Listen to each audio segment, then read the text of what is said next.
যার সারবর্ত হলো গৌসে পাকের বাবা আবু সালেহ মুসা জঙ্গি। তার সততার পরিচয় দিতে গিয়ে তিনি 12টি বছর আবু আব্দুল্লাহ সাউমিরির গোলামি করেছেন এবং তিনি 12টি বছর পরে কন্ডিশন দিলেন, আমার একটা অন্ধ বধির বোবা কালো মেয়ে আছে, তাকে যদি তুমি বিবাহ করো তো তোমাকে আমি মাফ করে দেব। আবার মুসিবতে পড়লেন, কি করা যায়? আবু সালেহ মুসা জঙ্গি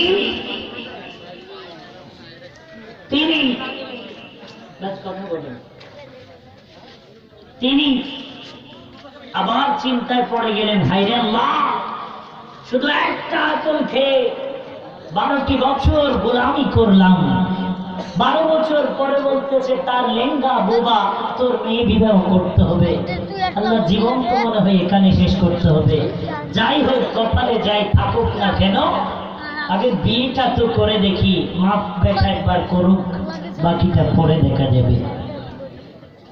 আবু সালেহ মুসা জঙ্গি রাজি হয়ে গেলেন। হযরত আবু আব্দুল্লাহ সাউমিরি তার কন্যাকে বিবাহ প্রদান করলেন। বিবাহ দিয়ে রাতে বাসর রাতে পাঠালেন। আবু সালেহ মুসা জঙ্গি উম্মুল খায়ের ফাতেমা বিবির ঘরে যখন তশরিফ নিবেন, ওই টাইমে বাসুর ঘর সজ্জা থেকে একটা ফোকাস আসলো। এত সুন্দর চেহারা আবু সালেহ মুসা জঙ্গি জীবনে দেখে নাই।